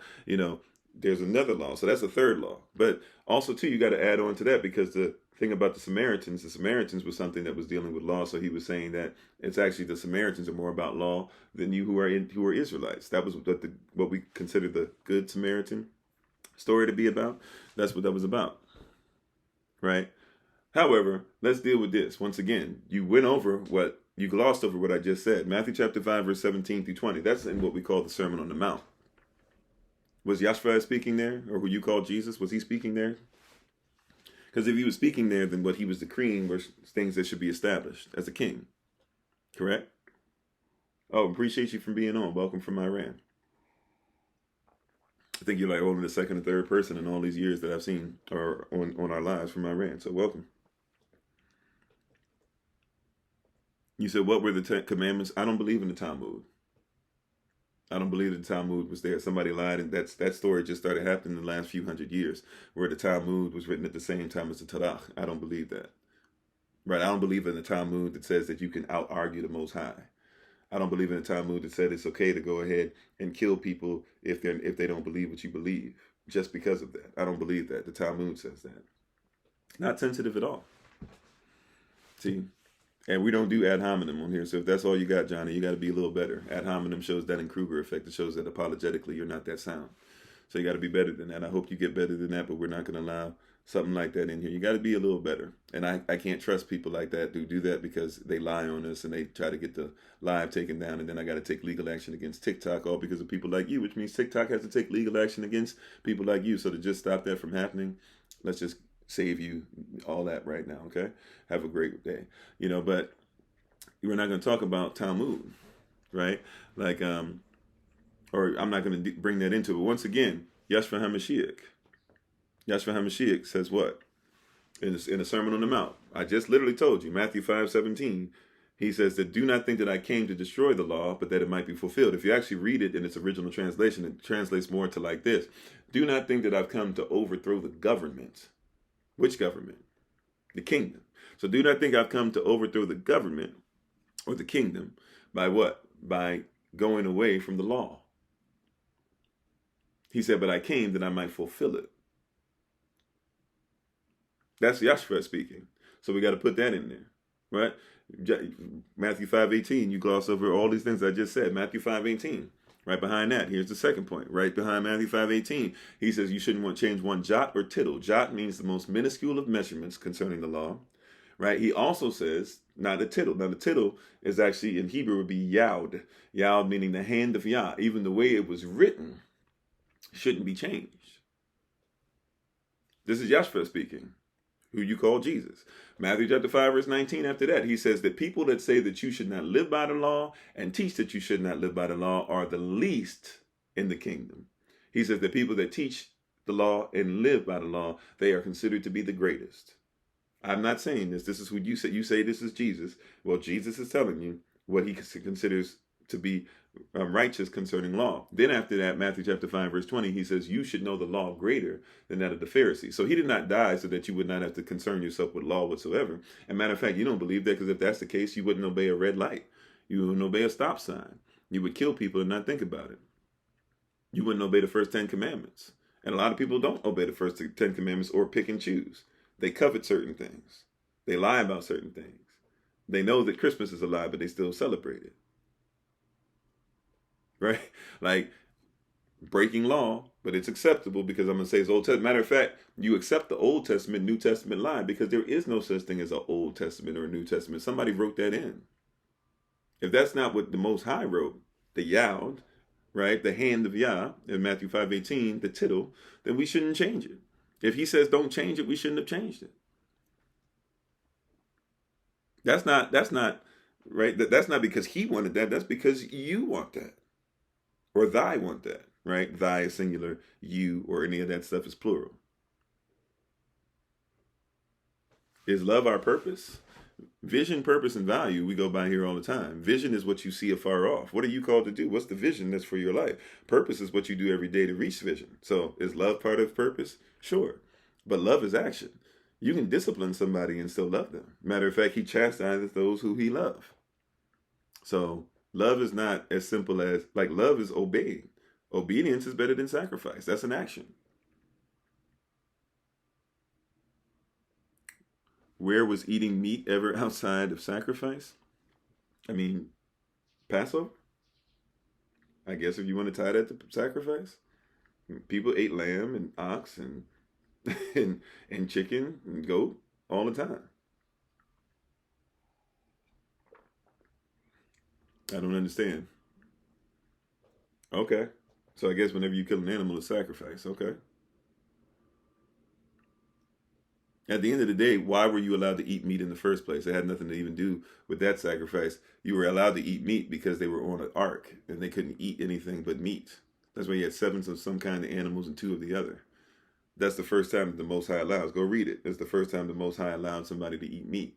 Before then, it was evil to eat meat. After that, it was allowed. And now that you don't have the same oxygen levels and certain things like that, sometimes even if you're a vegan, some vegans still every once in a while have to settle down and eat meat because people don't even grow food correctly. So we're talking about a different conversation with that. Once again, you're talking about something to benefit somebody for a time, but not thinking about the timeless implications. Right? And by the way, somebody beat me to it. Rhonda, by the way, you weren't supposed to eat the sacrifice. Right? The only time the eating a sacrifice, so to speak, happens is if you do offering or if you eat something when it's supposed to be a meal that's eaten to the Most High. So, for example, when we do Passover, at the end of Passover, if anything's left over in our house, then my son and I will go outside and we will burn it. Right? We will burn it as close as we can to get it to ashes. Why? Because everything that is a sacrifice to the Most High, as far as when you're eating, it must be consumed. But when you give an animal to the Most High, you don't eat the animal that you're sacrificing. That's an abomination. Right, we burn it. We get rid of it. It's got to be consumed. If we're eating it specifically because it's in honor in accordance with a holy day, then we don't eat that. I mean, we don't eat. Then we have to consume or make sure everything's consumed. If we can't chew up the bones, I've tried. By the way, I try to make sure everything's consumed. If I can't chew up the bones or whatever, I gotta throw it away.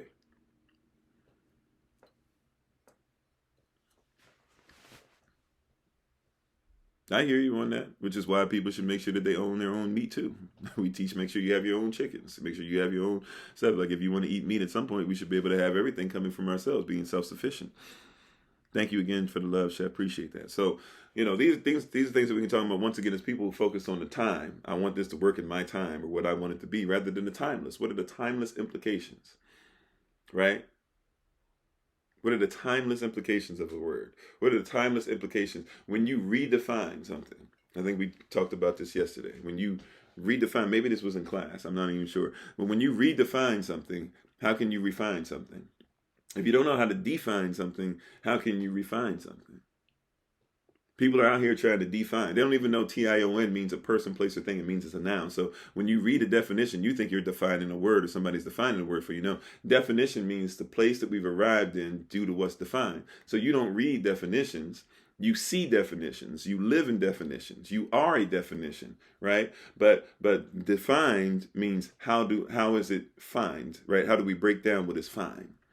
This word is fine. How do I break it down? That's what define is. So you don't read a book of definitions, right? Definitions, it's a book of words defined that has made you a definition. And we have all these people trying to refine their lives, which means I'm going to take what's defined and start to make sure that I keep hitting the mark over and over and over again, because to miss the mark is sin, but people keep missing the mark over and over again because they're trying to refine based off of something that's not even properly defined. Timeless concepts. Well, thank you for that. There's a whole lot of stuff I don't know, I promise you. However, certain things that I focus on are in the timeless. That's really what it is. The timeless. You said timeless constructs is key to freeing humanity from much suffering, in your humble opinion. I wouldn't call that opinion. I would call that fact.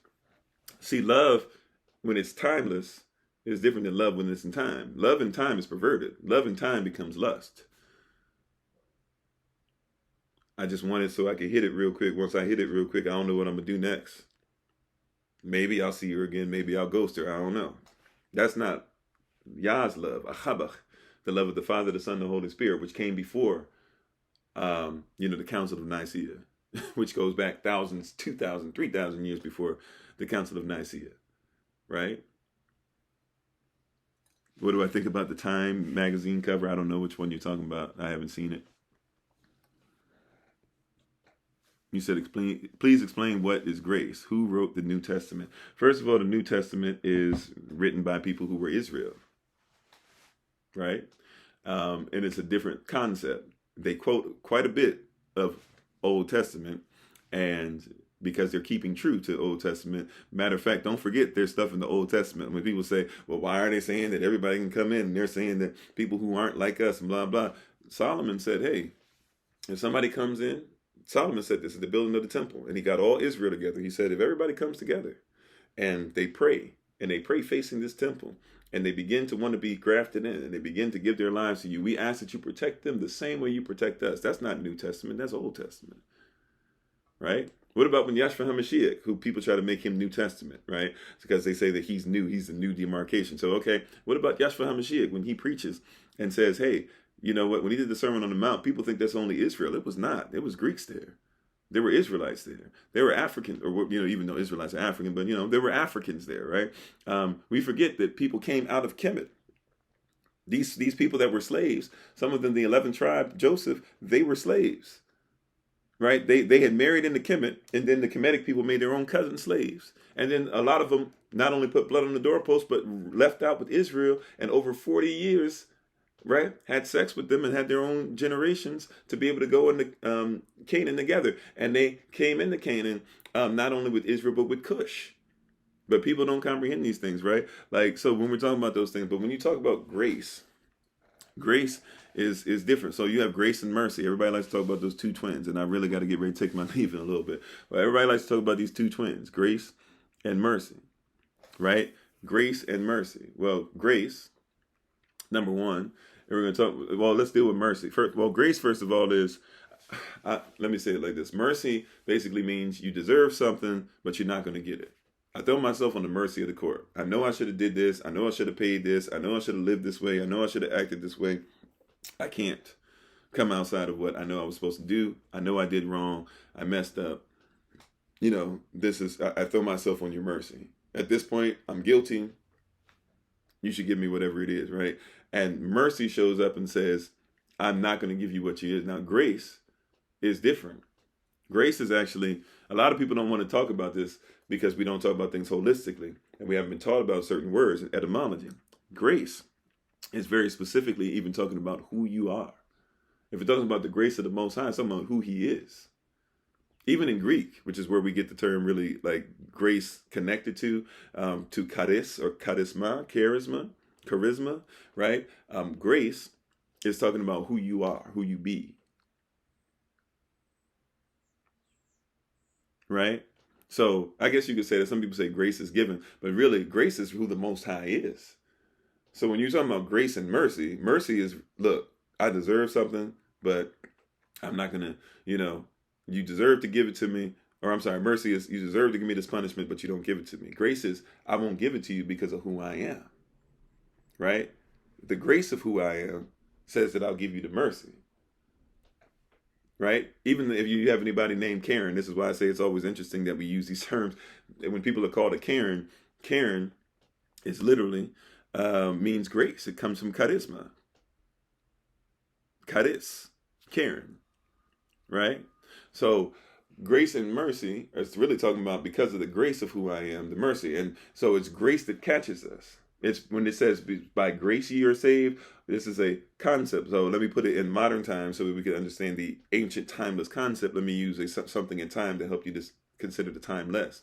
When it comes to grace, grace is a safety net, right? So consider the law to be a tightrope.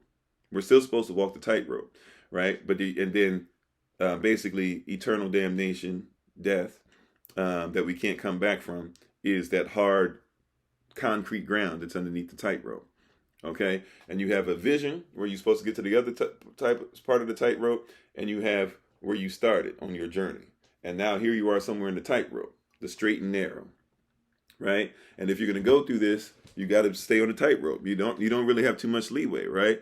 And you also become afraid to do certain things that you wouldn't do if you had a net underneath you. You actually have some fear. You're kind of afraid to speak out. You're kind of afraid to do this. You're kind of afraid, but you're going to walk it. You got your balance. You're doing everything you can. Maybe you're holding some things. You know, you're holding your Bible. You're holding your faith. You're holding your congregation. You're holding your marriage. You're holding your children, whatever. You got some things to help balance you, and you're doing everything you can, right? But you're not going to get crazy with it. You're not going to go too fast. You're not going to go too slow. You're going to take your time. You're going to do what you need to, right? And you're hoping that you don't fall. But the second you sin and you fall, You're supposed to fall in the concrete and die. That's it, right? And so all of us have sinned and fallen short of the glory of God, of Elohim. However, there's this thing that he put in there of himself to catch you because he loves you too much. It's called grace. He put the safety net there. So when you fall, this is why one of the reasons why Yeshua HaMashiach died and opened up the door to the kingdom to extend grace and have Ruach HaKodesh. That first of all, she's there to make sure you don't really fall, right? If you listen to her, you're not going to fall. However, if you do fall and you fall down, you don't have to hit the net. You don't have to hit the ground. You can hit the net. And when you hit the net, then you can go back up and go on the tightrope again. Matter of fact, you don't even have to go back to the beginning. The Holy Spirit, she will come and she will place you. And I say she because Ruach HaKodesh in Hebrew is always referred to as a she, right? Because there's no male nor female in heaven. Yashua taught us that, right? So she will take you and she will place you on top of the net, on top of the line, right where you were. And so now that I'm realized that, I'm not worried about all these different things or whatever. I'm not worried about all these different obstacles. Matter of fact, I might start doing some cartwheels on that bad boy. I might start doing some flips. I might bounce and then flip backwards and do all these tricks that you see. I might take a unicycle and ride across it. I might do all these different things on this tightrope. Why might I do all these things? Because I have a confidence because of grace. I have a confidence I didn't have before. So since I don't have to worry about certain things, I'm still going to walk the tightrope. I'm not going to go ahead and find the long path and just get off the tightrope and just go ahead and walk on the ground. If I walk on the ground, then that's still death. I'm just walking in death like the world, the system does, right? But I'm still going to go on the tightrope, but now I have less fear and I should strive to do greater things. Greater things shall you do, right? So grace is who he is, and who he is catches us. His sacrifice, who he is, he sacrificed himself. Who he is, it catches us. And because it catches us now, his grace allows me to be able to do greater things. His mercy says that I should have fell to the floor, right? But because of who he is, he couldn't just let me fall to the floor. He provided himself. His grace is a safety net, right? So many different books. I mean, I don't know. First of all, foremost, just read stuff on culture. I mean, seriously, I read the Bible more than anything else. I read little excerpts of things. I listen to audiobooks. I try to read books as much as time allows. Now that, and next week I'll have a little more time, I'll probably be getting right back. So maybe we can do a book list or something like that, and we can actually talk about some of the things that we're reading. We've given out book lists before on different things historically or other things, but the main thing I always say is understand the culture, right? If you're talking about a specific Bible that you want to read in English, the Kefir or different things like that are fine. Also, too, you might want to read 1611 King James Version of the Bible, maybe get your hand on the Ethiopian Bible. I say the Jerusalem Bible, even though you got to be stout on your belief. I wouldn't say that's a beginning Bible, but Jerusalem Bible, a Thompson Chaney Bible is actually very accurate as well. I would say get a King James version of it, but a Thompson Chaney version of the Bible, I would say is pretty accurate on a lot of different things. That's like a Baptist special right there, a Baptist Kojic special. Get you a Thompson Chaney if you're gonna preach, but it's really good. But focus on the culture of the kingdom. The culture of the kingdom is always big, right? The culture of the kingdom. If you're introduced to the kingdom, then you become fellow heirs, and then he says he calls you friend. So I would do those things, and then it will be finished. Somebody asked what I think about it is finished. Then it is finished. Everything is already finished, right? The vision is already established. All you're doing is taking the tightrope to the vision. The vision is already established. You said your translation, Adonai, instead of his name. Is it an accurate title for the Most High? No, Adon, first of all, Adon is what it would have been. Adonai is more, modern Hebrew or whatever. But Adon or Adonai, they're just saying Lord. Now, you have to understand in the versions, I'd have to see which version of the Bible you're talking about and where it is.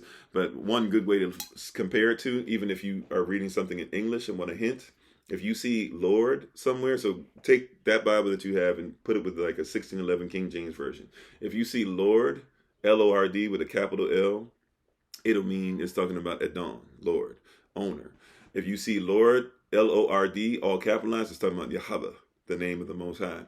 If you see Lord God, it's talking about Yahweh Elohim, right? I'm taking two different belief systems that used to be separate within Israel and saying, why are we separating? Let's bring them back. That's what Moses did with Barashit 1 and Barashit 2, or Genesis 1, Genesis 2. So those are different things that you can see, right? I don't know about the Tree of Life version, so maybe it is, maybe it isn't. I'd have to check that out. I didn't even know there was a Tree of Life version. Just keeping it honest. It said names and words. original linguistic matters as the sound of you saying it, energy healing. Well, yeah, but name means authority. So first and foremost, if you're going to talk about name, you got to get name right, because name is authority. Let's see, Elohim is blessing you with much peace and joy. Okay, amen. You said, did you hear anything on Hebrew made sound from sound because they saw the word of Elohim? I'd have to see exactly what you're talking about. I don't know. I know there are things that people do even to this day, like they'll have their children eat Hebrew characters, like they'll bake Hebrew characters, or they'll like find ways to put Hebrew characters out there and make sure that there's sweet stuff on it, and then have the children eat it so that the children recognize that his word is sweet. You know, stuff like that, but I don't know exactly what you're talking about. Holy Ghost before the later Christian version. Ruach HaKodesh, she always existed. Once again, the name or the word Ahabach, even the name Yahweh, if you know how to spell it correctly, you can't have it without the hand of the Father, the Holy Spirit, and the Son who will be nailed. But even Ahabach, which means love, Avra language, Hebrew language, predates before all that stuff you're talking about. It literally has the characters Aleph, Father, He, Holy Spirit, Beit, Son, He, Holy Spirit again. So I have no problem with the Trinity just off of that, let alone many other verses that speak on it. Heck, Psalm 8 talks about Yahshua coming. That's Psalm, right? The 8th division of Psalm 8, literally is talking about John the Baptist and Yahshua HaMashiach. Or I'm sorry, is it? No, Malachi. I'm all over the place, sorry. Malachi chapter 3 in verse 1, before it gets to the tithing and all that stuff, it talks about how Yahshua HaMashiach is coming and John the Baptist is coming before him. So I have no problem like with a lot of stuff that people talk about. It's just, once again, do you know the culture? Do you know where stuff is? Do you have people you consider your teachers? Yeah, I mean, people that you wouldn't know, like my uncle, who's a pastor. I'd say even my cousin to a certain extent. There's certain things that I feel like well, I'll leave that there. But you know, my cousin to a certain extent was a guide for me. I had you know, there's a bishop who I think passed away, or an apostle rather, I guess he was, who passed away. I don't know if he was still the bishop, apostle, whatever, but wasn't one of my favorite people to ever listen to. And he was having a tough time with sickness. I haven't heard anything from him in like 3 or 4 years. I should probably see if I can get in touch with his family or something just to check. Now that he's on my mind. But people, as far as that, I would say you guys can just look up real quick. I mean, look up Yusuf El. You can be part of his school. That's sovereignty. Now, he's going to be doing, I wouldn't say spiritual journey, because he's going to curse and say some things, but he'll show you law in a manner where he'll even show you how the Bible talks about law, and he'll show you stuff that you've never seen before. He has a school as well that you can go ahead and sign up for, and he'll give you more information. But he does a lot live every day himself, and I would definitely say check him out. As far as, you know, Miles Monroe is somebody who I hold near and dear. Dr. Laya Africa, somebody who I hold near and dear. Fred Price, sometimes he can be a little off, but I would say he's somebody who I look up to a lot.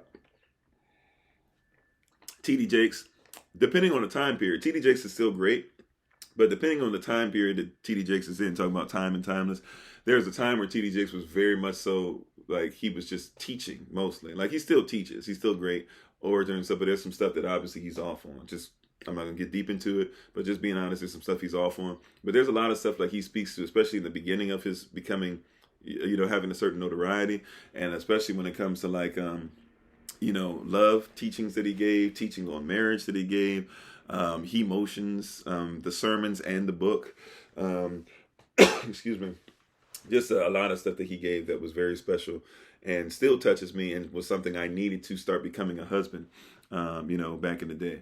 So what's the best way to worship, to do the Shabbat? Shabbat is to keep it holy, the way the Bible says. Gives us stuff in Leviticus. Make sure that you prepare for it. Make sure that you treat it as a day of rest. You know, don't get so much into it where some people make the Sabbath or themselves for the Sabbath. Remember, Yahshua told us that man was not made for the Sabbath, but Sabbath was made for the man. However, you know, keep it holy. Keep it on Shabbat. We actually do from 6 p.m. to 6 p.m. 6 p.m. because the evening and the morning, the evening and the rising are the first day. So we go from 6 to 6 p.m. to 6 p.m. So our Shabbat actually starts Friday and goes to Shabbat, or goes to Saturday at 6 p.m. But some people do 12 a.m. to 11:59 p.m. on Saturday, whatever. You know, but that's how we do. But there's a lot of stuff you can look at to look this stuff up. You know, maybe we can talk about that stuff too, because we haven't spoken on that in a while. We'll see where the Most High leads us. I must take my leave though. thank you so much. We appreciate you all. As always, we give all honor to the Most High, Yahweh Elohim. Our prayer is that you not only be hearers of his word, but you also be doers as well. Real quick, I want to put some information up where you can check us out real quick. So people are asking. So here's a number you can get in contact with us at. It's best to text us. If you want to call, you can, but the calls don't necessarily come through as easily and as quickly for us. But if you'd like to text us, feel free to text us at 410-714-5078. Again, that's 410-714-5078.